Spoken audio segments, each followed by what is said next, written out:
Corresponde ahora el turno de intervención al Grupo Parlamentario Vox. Don Juan José Liarte tendrá 30 minutos.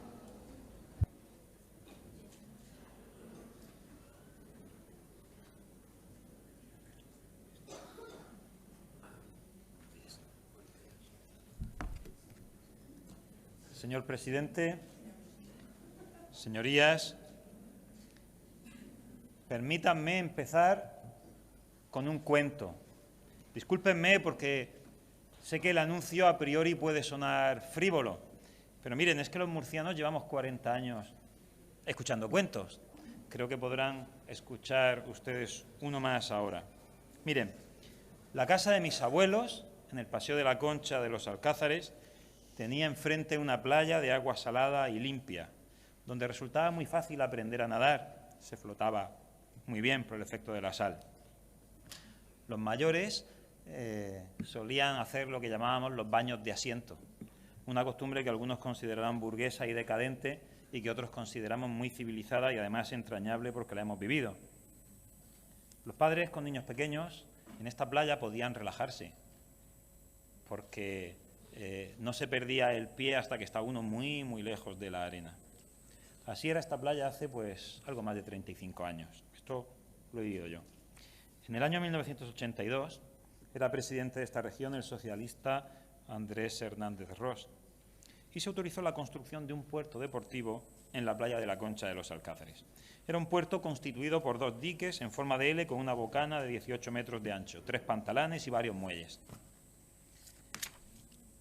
Qué pocos años tardó en deteriorarse esta playa y ser el lodazal que desde hace años sigue siendo a día de hoy. Los detritus del club náutico comenzaron a mezclarse enseguida con las pérdidas de aceite y combustible de los barcos. Y los pantalanes se conchavaron con el espigón de la base de aviación para impedir que el agua de la playa pudiera renovarse. En estas condiciones el suelo marino primero se llenó de algas, que pronto empezaron a degenerar en cieno de la peor clase. Los caballitos de mar no tardaron mucho en desaparecer. Es verdad que los mújoles pudieron aguantar un poco más. Los pudientes, los que tenían un barco atracado en este maravilloso puerto deportivo, podían seguir bañándose en agua limpia, solo tenían que adentrarse un poquito en el Mar Menor. Afortunadamente, dentro de la desgracia, todos teníamos algún amigo que tenía un barco. Todo eso, como les decía, lo he vivido yo. Pero esto que he vivido yo en los Alcázares lo han vivido otras muchísimas personas de esta región, en los Urrutias, en los Nietos, en el Mar de Cristal, en los Narejos, en la Ribera, en la Manga. Concluyo aquí mi cuento. Yo quisiera comenzar agradeciendo al consejero la explicación que nos ha dado del fenómeno este de la mortandad de los peces que hemos podido vivir consternados en los últimos días. Lo que ocurre es que me quedo con la sensación de que se está confundiendo un poco un síntoma grave, ciertamente, pero se está confundiendo con la enfermedad de fondo. Yo creo que todos estaremos de acuerdo en que la enfermedad del Mar Menor no empieza con la mortandad de los peces, no empieza tampoco con la dana. Yo creo que es fácil que todos absolutamente estemos de acuerdo en que este problema comenzó mucho antes. La verdad es que el espectáculo que yo creo que hemos podido ver en estos últimos días, unos echando la culpa a la dana, otros procurando por todos los medios criminalizar el sector agrícola, que tendrá su parte de responsabilidad, no lo voy a negar, pero que desde luego se ha estado adaptando siempre a las instrucciones que unas veces de forma oficial, otras oficiosa, recibían de organismos competentes. El espectáculo este, señorías, creo que también convendrán conmigo en que, hombre, tiene un punto importante de patético. El Partido Popular está, o debería estar, y además con motivos preocupados. Creo que debería estar preocupado porque este desastre podría terminar dando al traste con una legislatura que apenas ha empezado. Está preocupado, o debería estarlo, porque la situación financiera y el disparatado nivel de endeudamiento de nuestra región no nos permite poner en marcha las medidas para tratar de salvar el Mar Menor, al menos no todas ellas. Y eso en el caso de que llegáramos a ponernos de acuerdo sobre cuáles deberían ser estas medidas. En todo caso, cuando nos pongamos de acuerdo, el coste electoral, el coste político, tengámoslo claro todos, va a ser muy alto. ¿Estamos dispuestos todos a asumir la cuota que nos va a corresponder? como dirían las escrituras de propiedad, conforme a coeficientes. Pero claro, ocurre una cosa, el Partido Socialista, que actualmente está en el gobierno de la nación, recordémoslo, esto lo voy a recordar siempre, lo siento, está en el gobierno de la nación con el apoyo de Bildu y los separatistas del Tsunami. Este partido ya nos defraudó hace escasos días cuando se le pidió ayuda para reparar los daños de la Dana, con un decreto ambiguo, incompleto y que nos deja en la incertidumbre. Y nos vuelve a defraudar, siento tener que decirlo, nos vuelve a defraudar cuando nos envía a una ministra que se limita a criminalizar al sector agrícola, que es verdadero motor económico de nuestra región. Un Partido Socialista, recordémoslo, lo siento mucho, sé que lo recuerdo mucho, pero creo que debe hacerse aún más. Un Partido Socialista que de un plumazo se cargó en un día un plan hidrológico nacional que había costado mucho elaborar. Y ustedes me dirán, ¿qué tiene que ver el plan hidrológico nacional aquí? Pues tiene muchísimo que ver. Tiene muchísimo que ver. Entre otras cosas, la subida del nivel freático del que se nos ha hablado esta mañana tiene mucho que ver con el hecho de que la utilización de agua empobrecida, desalada, de baja calidad, obliga a los agricultores a regar con mucha más cantidad de agua de la que sería necesario si tuvieran a su alcance agua en condiciones, agua como la del trasvase. Eso tiene que ver. Este relato, triste, frustrante, yo creo que nos tiene enfadados a todos. A mí me tiene enfadado, estoy seguro que a la mayoría de ustedes también. El Partido Popular gobierna en la región hace más de 23 años y creo, lo siento mucho, que habrá que reconocer que, hombre, que es claramente responsable. No voy a decir el único, pero si negamos que el partido que lleva 23 años en el gobierno tiene responsabilidad, pues entonces, ¿qué estamos haciendo aquí? Miren, tiene responsabilidad por la derogación o la inaplicación en la práctica de la Ley 387, que era una ley de armonización de usos del Mar Menor. Eso fue un error. Yo creo que a estas alturas ha pasado tiempo suficiente para que incluso ustedes lo puedan asumir como un hecho. Fue un error la derogación de esta ley. No digo que la ley fuera demasiado buena tampoco. Yo he tenido la paciencia de leerla entera. Es una ley que aparentemente tiene muy buenas intenciones, pero que está llena de artículos que al final quedan vacíos de contenido. Pero lo cierto es que hubiera generado un marco, un punto de partida que hubiera podido ser útil si hubiera existido una voluntad política de que el Mar Menor no se convirtiera en lo que es hoy. ¿Saben ustedes cuál creo que fue el error principal del Partido Popular? Que no pensó en el futuro. Solo se pensó en el beneficio inmediato. Se permitió construir, se permitió roturar, se permitieron actuaciones sin mesura, sin cordura, en muchas ocasiones sin respeto. Cuando empezaron a verse las orejas al lobo, cuando quiso empezar a hacerse algo, nos encontramos con este maravilloso, por decir algo, laberinto burocrático y competencial, con ese desastre que para la justicia, para la solidaridad, para la eficiencia de la gestión política y económica, y ya estamos viendo que también para la gestión medioambiental, son las autonomías.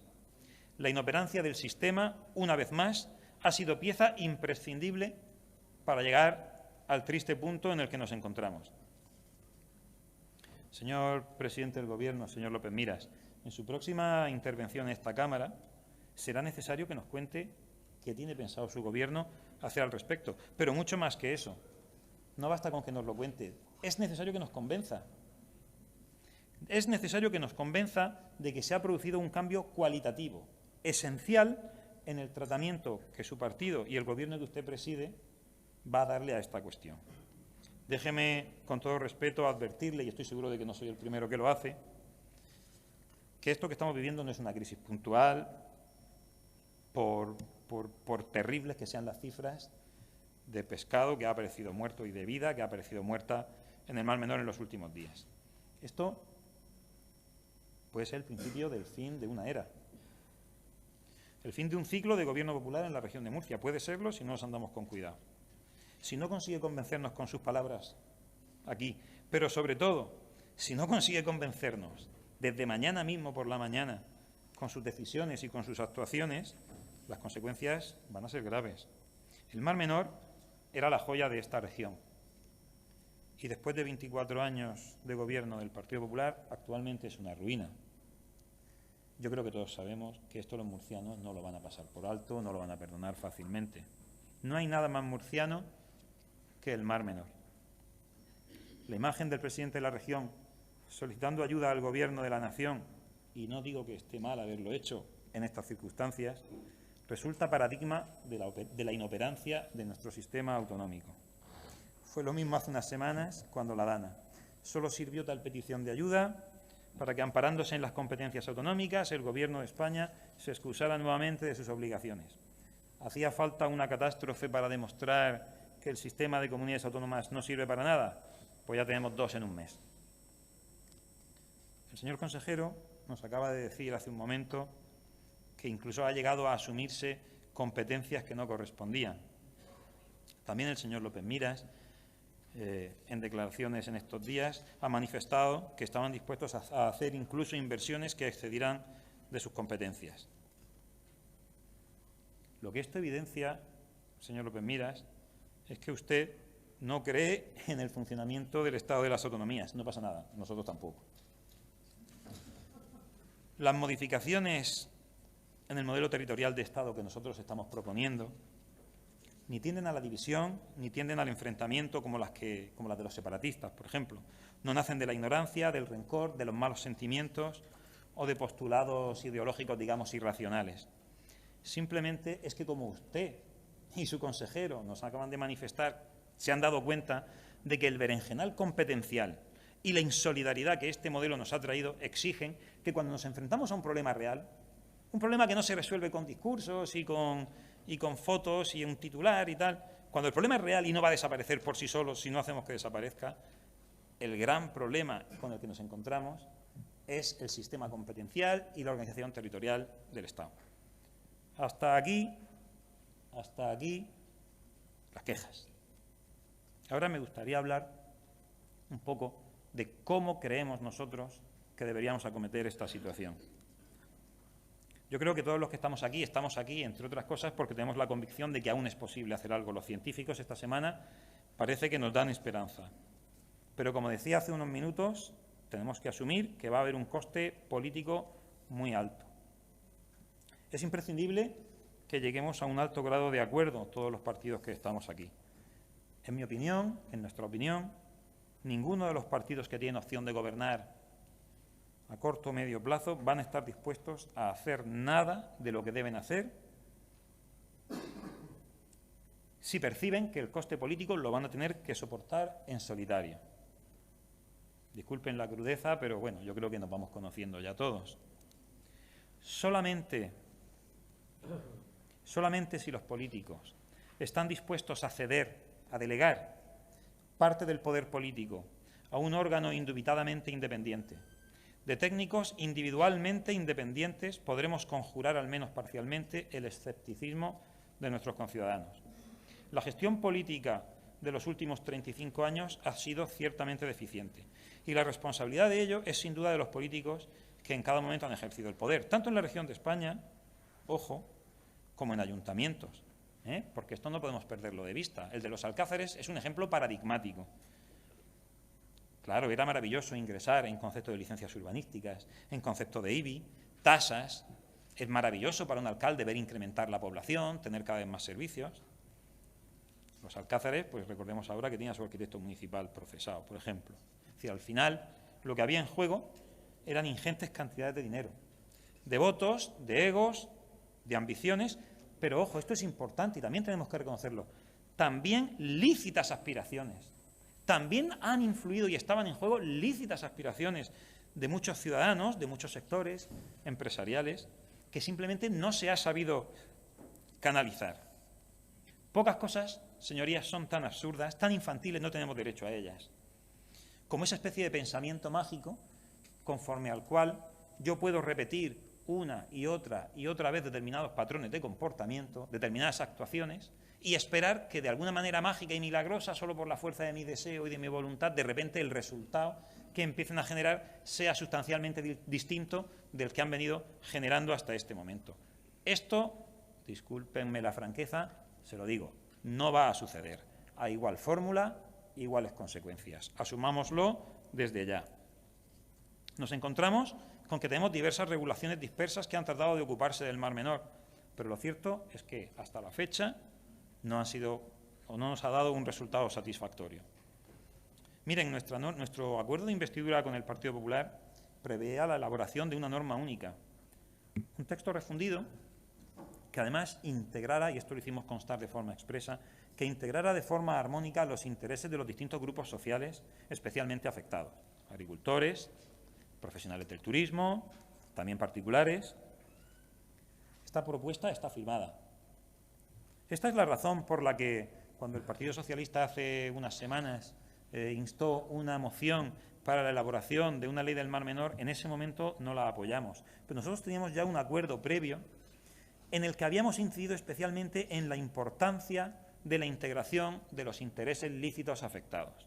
Esto es importante, no, pero esto, señor Conesa, esto es muy importante porque en la misma mañana de hoy y en los días precedentes hemos visto cómo determinadas personas, desde ámbitos muy diferentes, y ahora no quiero acusar con el dedo a nadie, pero hemos visto cómo se está haciendo un esfuerzo muy grande por criminalizar al sector. No le estoy acusando a usted, estoy diciendo que esto lo hemos estado viendo todos. Yo quiero decir, no le acuso, pero usted lo habrá visto, porque lo hemos visto todos.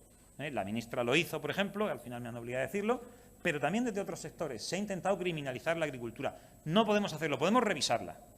Podemos plantearnos cómo actuamos. Los agricultores, con seguridad, asumirán la parte que les corresponde, como lo han venido haciendo hasta ahora. Pero esa criminalización no la podemos consentir. Eso sería un suicidio. Eso no va a resolver nuestro problema, nos generaría problemas nuevos. La elaboración de una ley, por muy buena que nos esforcemos todos en que sea, no va a resolver sin más el problema. Y lo siento mucho, tengo que decirlo, tampoco podemos decir que haya resultado de mucha utilidad la Dirección General del Mar Menor. La Dirección General del Mar Menor tiene entre sus cometidos el estudio, la planificación, ejecución y desarrollo de los proyectos y actuaciones en el Mar Menor relacionados con la protección y regeneración ambiental de su ecosistema, sin perjuicio de las atribuidas a otros órganos directivos, etcétera, etcétera, etcétera, etcétera.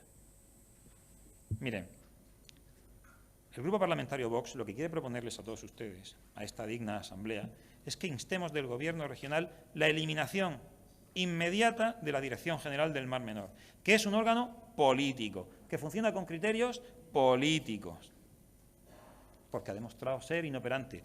Discúlpenme la palabra inoperante, cuando menos estaremos de acuerdo en que ha demostrado ser ineficiente. En su lugar, insuficiente al menos creo que podremos coincidir en que sí.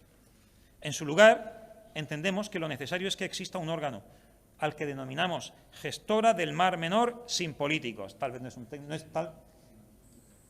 Ahora explicaré por qué no es un chiringuito. Sin políticos. Tal vez no es un término técnico, pero creo que todos nos entendemos bien. Una gestora que en forma de organismo autónomo dependiente de la Consejería de Agricultura, de Pesca, Ganadería y Medio Ambiente, se constituya como un órgano integrado por técnicos exclusivamente, sin ningún político en el mismo, sino exclusivamente técnicos de la máxima cualificación, a los cuales deberá garantizarse por el decreto de constitución su independencia. Estamos hablando de un órgano, para que nos podamos entender, inspirado en lo que vendría a ser el Comité de Autoridades Competentes, por ejemplo, de la Confederación Hidrográfica. El comité científico que en su día se constituyó ha terminado fracasando. Yo creo que en esto también estaremos de acuerdo. Ha fracasado por motivos muy razonables. En primer lugar, porque partía de la premisa, que se ha terminado demostrando errónea, de que un científico no podía ser víctima de las mismas presiones o de los mismos intereses que podría serlos un político. Pues mire usted, los científicos como los políticos son personas. Porque sus decisiones, que en ocasiones eran buenas, no tenían poder vinculante, no tenían un mecanismo de transmisión, por supuesto competencia ejecutiva ninguna.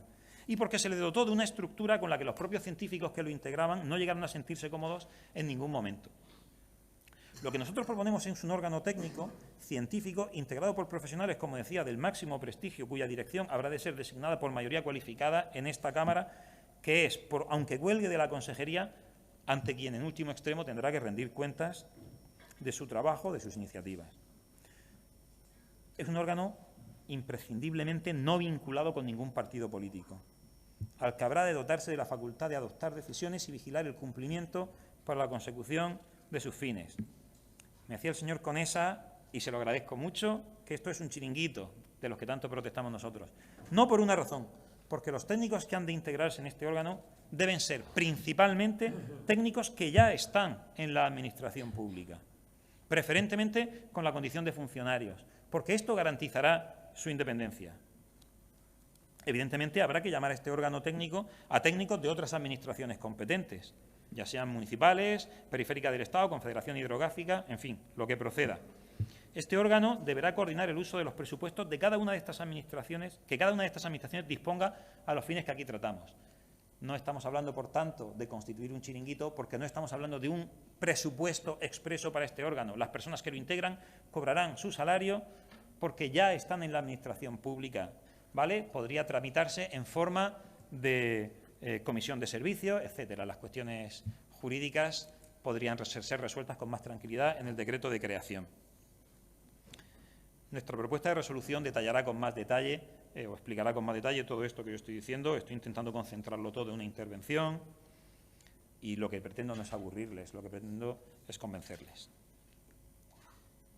Si lo hacemos así, tras la constatación del fracaso de los elementos políticos en el objetivo de preservar el Mar Menor, creo que podremos ilusionar a los ciudadanos, a los sectores profesionales y empresariales más afectados. Los inconvenientes, las molestias que va a ser necesario afrontar para salvar el Mar Menor, todos vamos a preferir que nos los impongan personas con criterios técnicos cualificados y no los políticos, que al final son ese sector de población en el que los vecinos ahora mismo focalizan el origen del problema.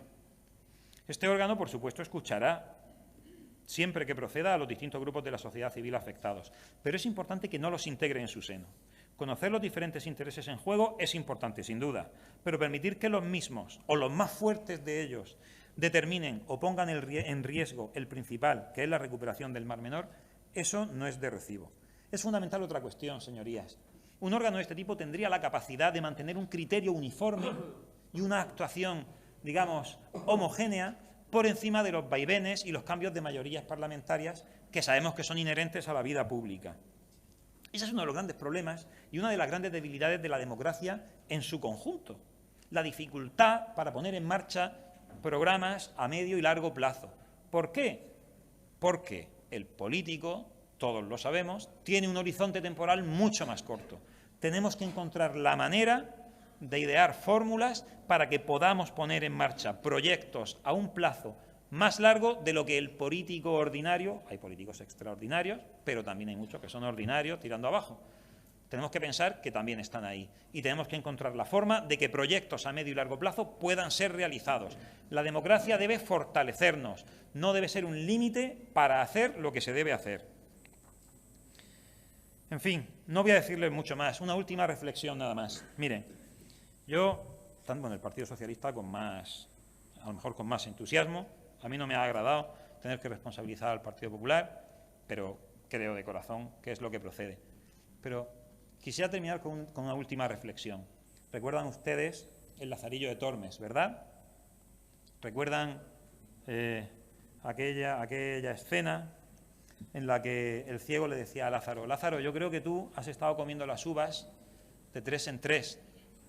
No, señor, no ha sido así. ¿Por qué cree usted eso? Y dice: hombre, porque yo me las estaba comiendo de 2 en 2 y tú te has callado. ¿Qué quiero decir con esto? El Partido Popular tiene responsabilidad. El Partido Socialista también, en ayuntamientos, en el Gobierno de la Nación. Pero los ciudadanos también tenemos nuestra parte de responsabilidad. Los ciudadanos, el español de clase media, que se ha matado a trabajar para poder comprar un apartamento en la playa y que sus hijos pudieran veranear como si fueran los hijos de un rico, tiene responsabilidad. Es ilícito lo que ha hecho, es censurable, pero hay responsabilidad en ello. El consumidor que se empeña en comer alcachofas fuera de su temporada y que con su demanda presiona al sector productivo, tiene su responsabilidad. Es ilícito querer poner en la mesa de nuestras familias los mejores alimentos que podamos tener a nuestro alcance. No es ilícito, pero tiene parte de responsabilidad. Incluso el político, que ha querido que se generara empleo y desarrollo en su municipio, que a lo mejor se ha equivocado en la forma de hacerlo, de ahí nace su responsabilidad. Pero esto no es el anticristo corriendo por nuestras calles. De lo que estamos hablando es de la responsabilidad concurrente, que ahora nos lleva necesariamente a la corresponsabilidad concurrente. no lo voy a reiterar. O lo hacemos de acuerdo y asumiendo que tiene un precio, o pueden estar seguros, no lo hacemos. Muchas gracias. Gracias, señoría.